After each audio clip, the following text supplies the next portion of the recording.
The FBI is often described as the most advanced law enforcement organization in the world, known for tracking some of the most dangerous offenders.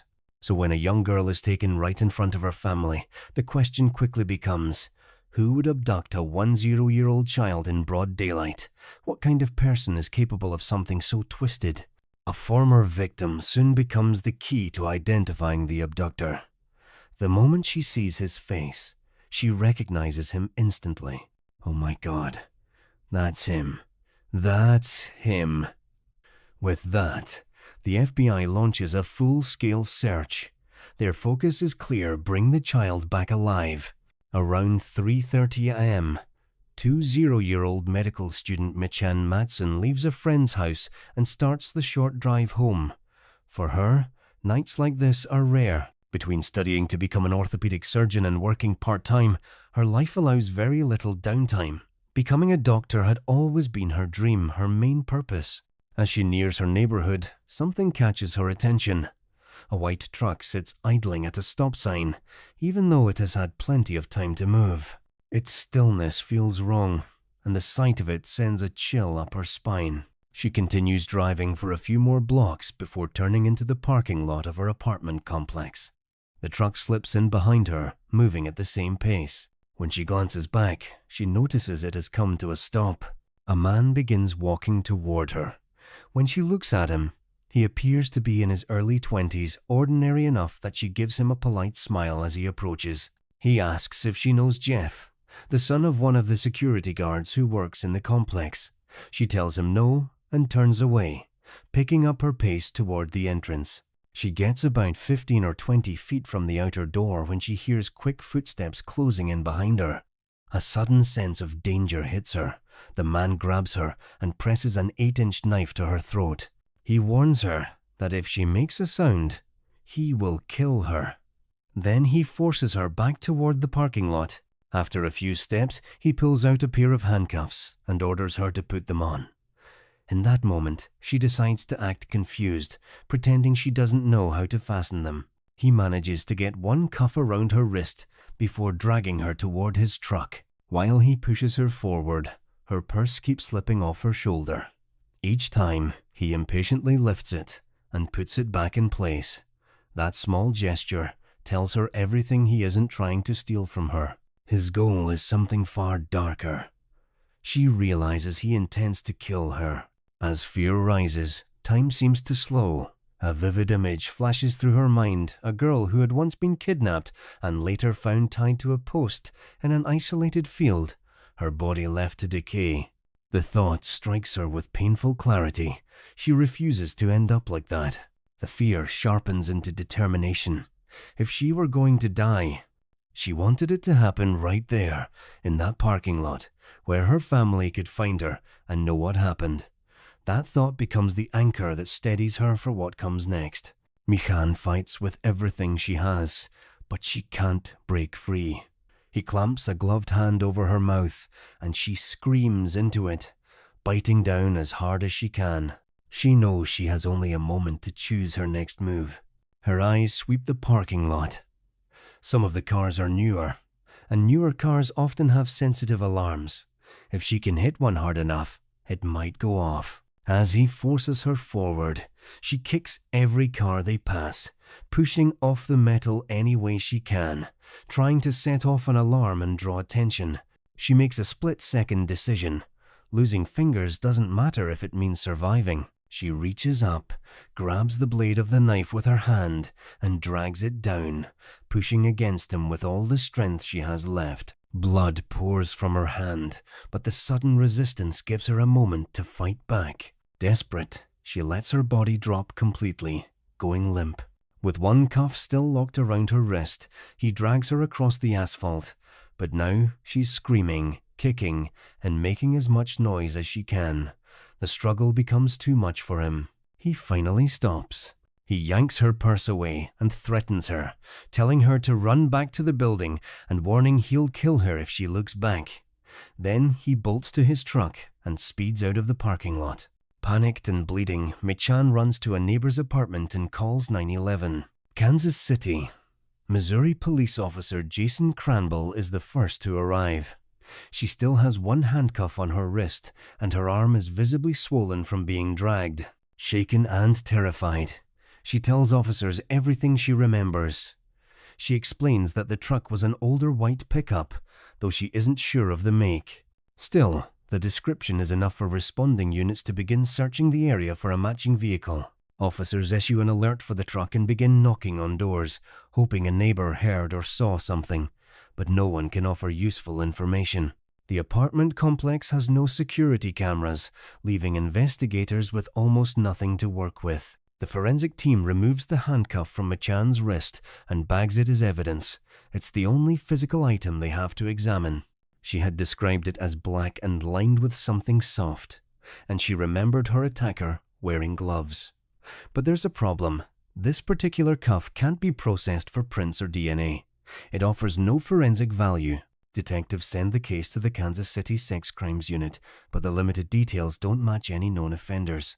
That means the attacker is still somewhere in the city, armed, violent, and in possession of all of Michanne's personal information.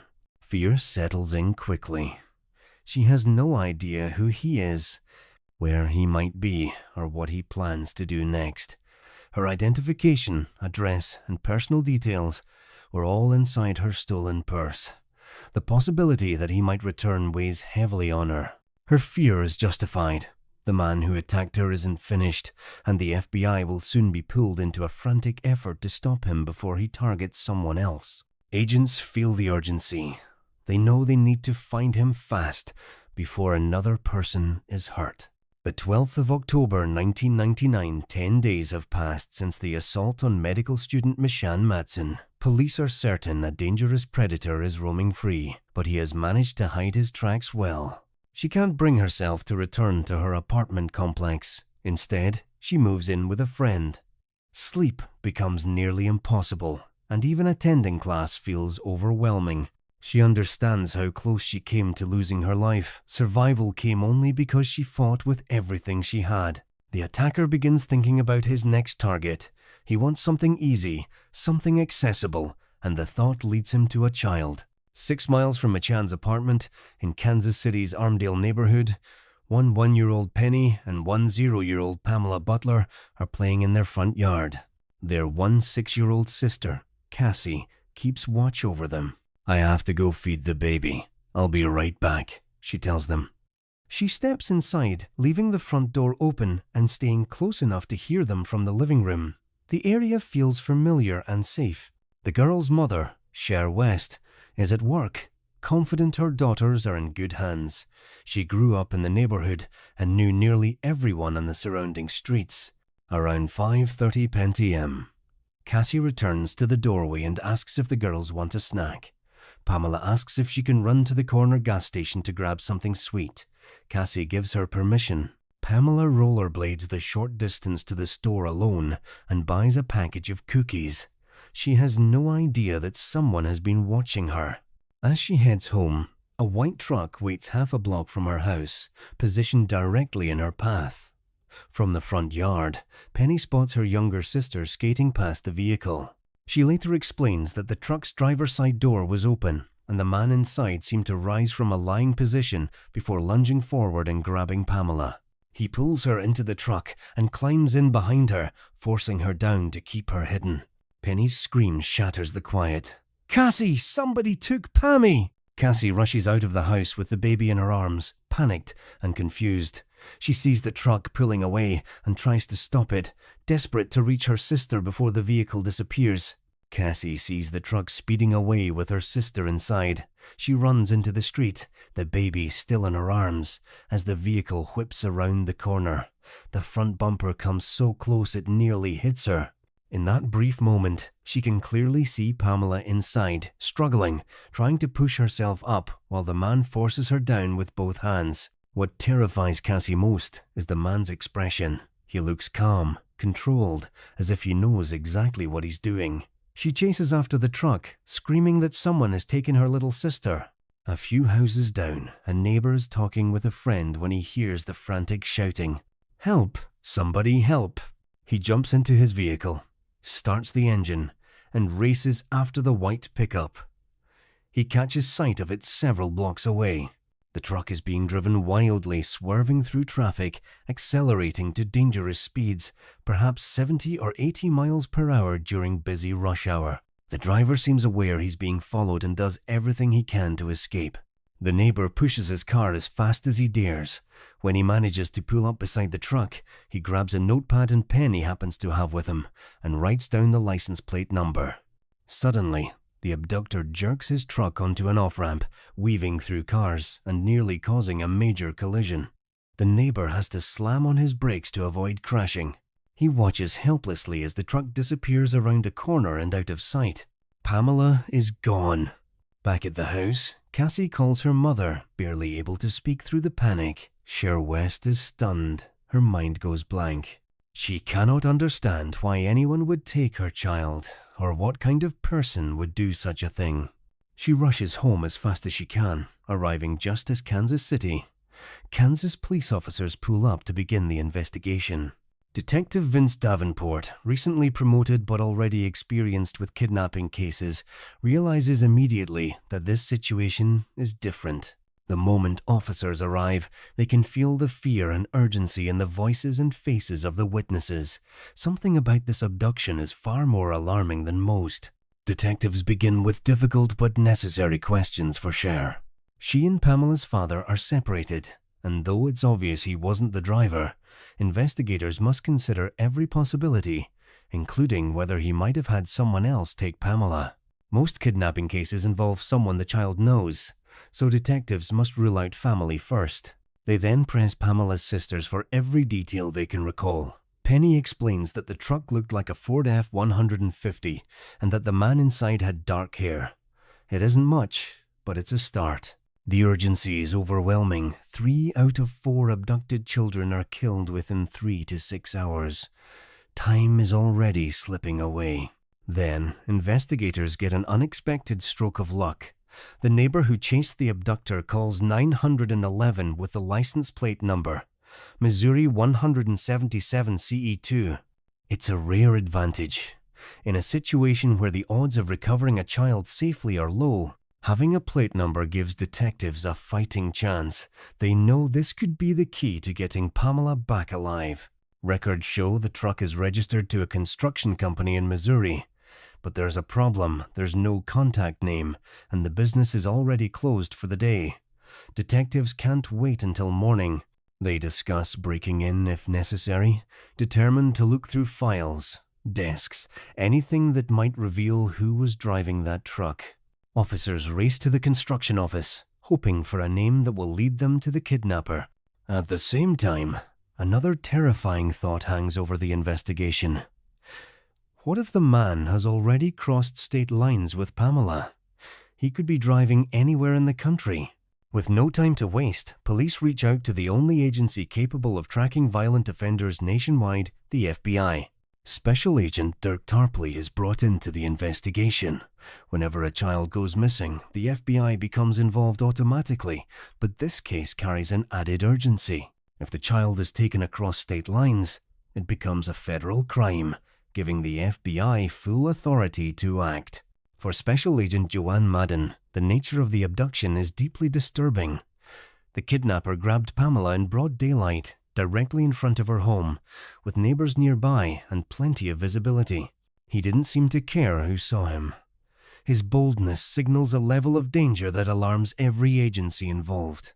There is no hesitation among the police or the FBI. The atmosphere is intense and focused. Whatever it takes, they must find this child. FBI agent Cullen Scott joins Kansas City authorities as they canvass the neighborhood around Pamela's home. For a moment, they think they have a promising lead when someone finds a pair of rollerblades nearby. If they belong to Pamela, she might still be close. When they show the skates to her family, Cassie confirms they aren't hers. The false hope stings. It deepens their fear because it means there are still no solid clues about where Pamela has been taken or what condition she's in. The rollerblades lead nowhere, and investigators still haven't located the driver of the white truck. Every passing minute puts Pamela in greater danger. Everyone involved understands the stakes. This isn't a typical investigation. It's a race against time to save a 10-year-old girl's life. Just a few hours have passed since Pamela Butler was taken off the street, but for her family and the authorities searching for her, each minute feels like an eternity. The FBI and local authorities move quickly, checking everyone connected to Pamela and her family, including her father. They confirm that he was at work when the abduction happened and that his alibi is solid. Cher never believed he was involved. To her, it was clear from the start that this was a stranger. If it had been a family member, she wouldn't be waiting with the police. She would already be at that person's doorstep demanding her daughter back. Everyone feels the rising panic. This is a true stranger abduction, the most dangerous kind. Investigators have only one real lead: the neighbor's description of the white truck and the license plate number he managed to write down. Time is slipping away, and with every passing minute, the urgency grows. The entire task force channels its energy into one goal: finding out who owns that truck, where it is, and who was driving it. Authorities push information out to the public as fast as possible. Even without a formal system like today's Amber Alerts, they flood radio and television with details about Pamela. It becomes the single biggest story in Kansas City, dominating every newscast and radio update. People across the city join the effort. Tips pour in. Neighbors keep watch. Strangers search streets and alleys.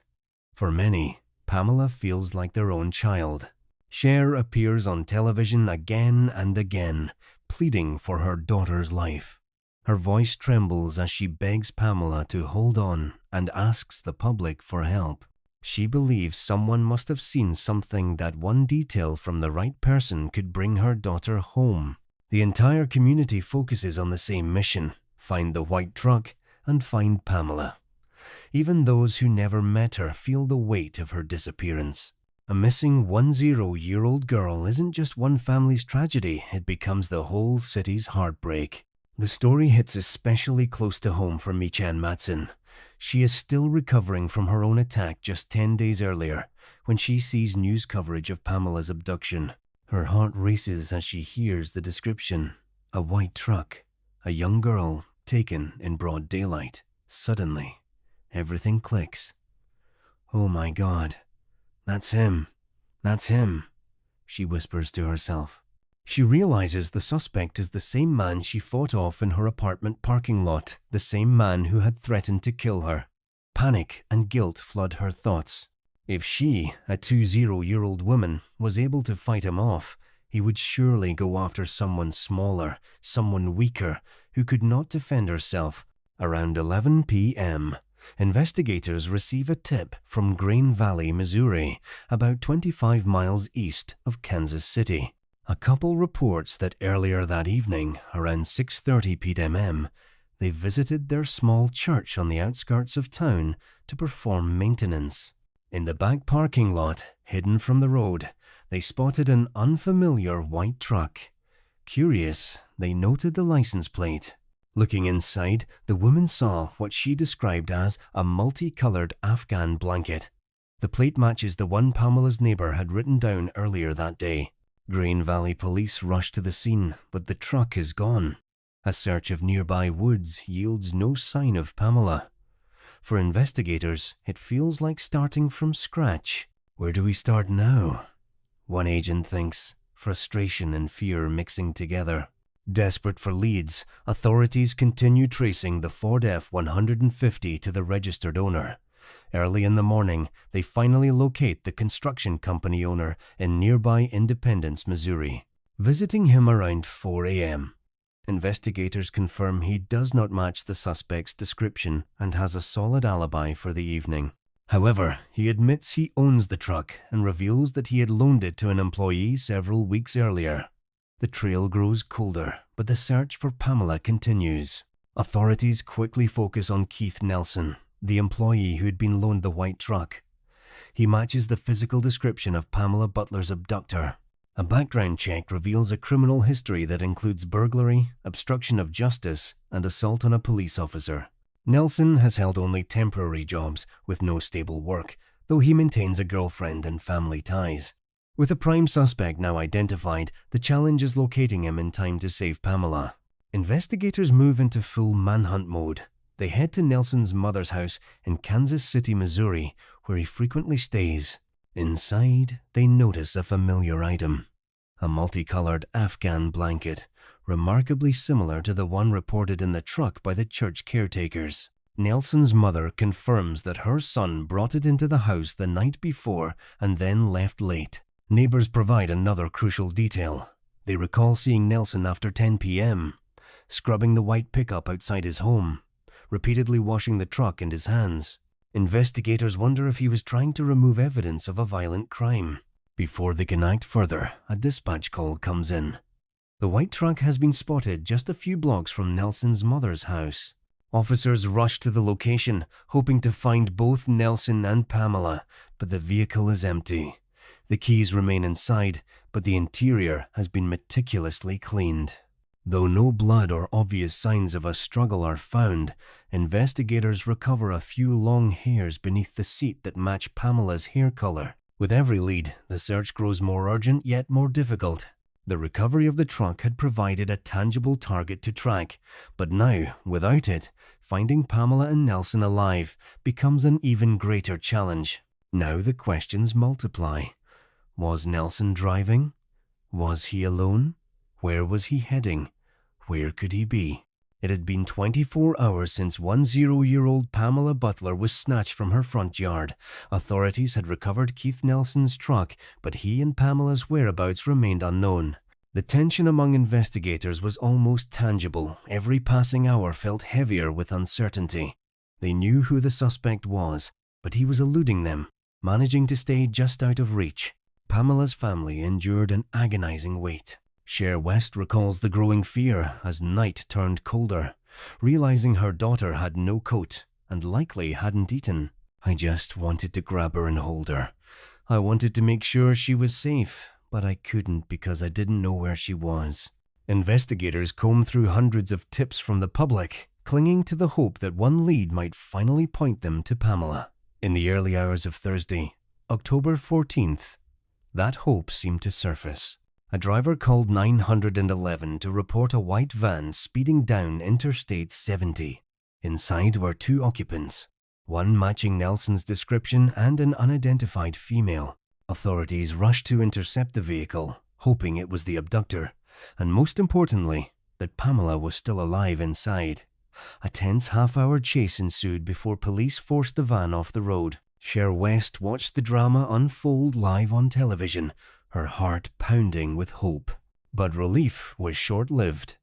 When officers approached the van, neither Keith Nelson nor Pamela was inside. The occupants were fleeing police for an unrelated matter. Once again, the search for Pamela continued, the clock ticking relentlessly. There was still no sign of Nelson and no trace of Pamela. Cher felt herself crash back into despair. Her mind spiraled through every terrifying possibility, what he might have done to her, whether she was hurt, whether she was even alive. There were no answers, no clues, nothing to hold on to. The task force kept sifting through every tip that came in, but one call in particular shook them.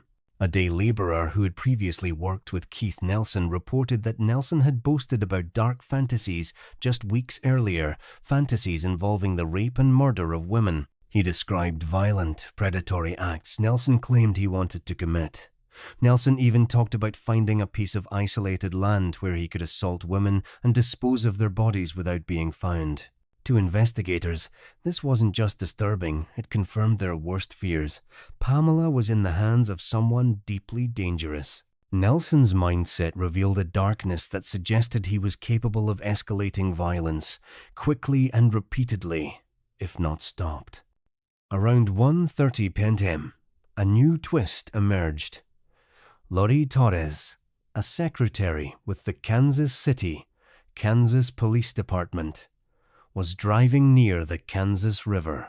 She had spent 2 days helping with the case, designing the missing person posters for Pamela and the wanted poster for Nelson.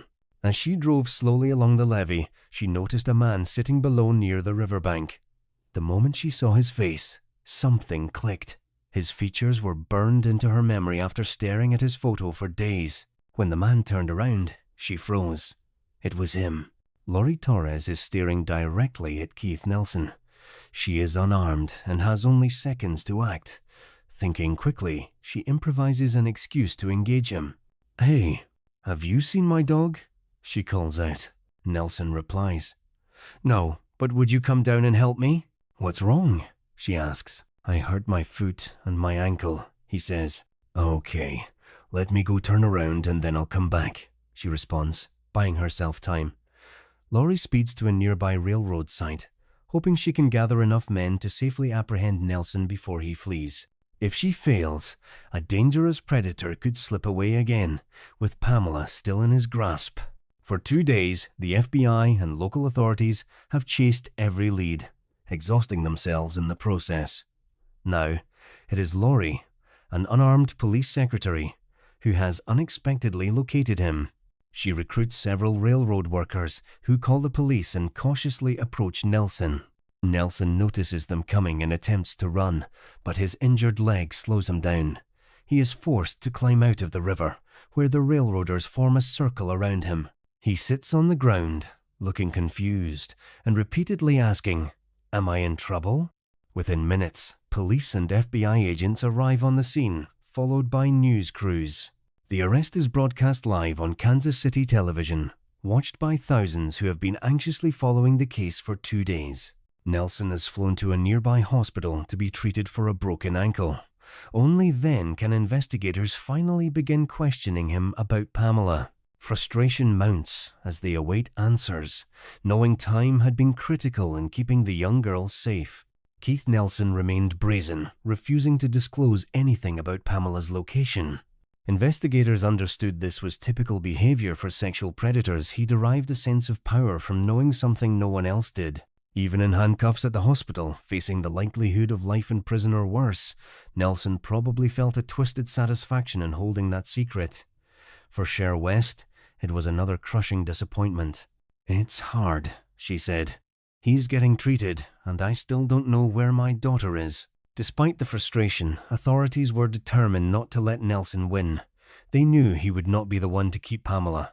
One way or another, she would be found. But the uncertainty was agonizing. Could she be locked away somewhere? Alone?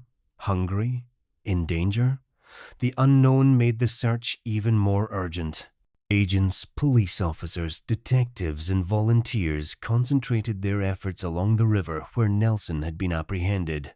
The search was exhaustive, continuing late into the night, yet they found nothing.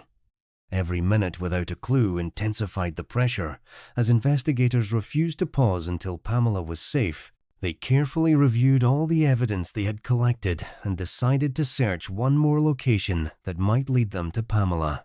Their path led them back to the lot behind the Green Valley Church, the same place where Nelson's truck had been seen. This time, the search was thorough. Every inch of the land was examined.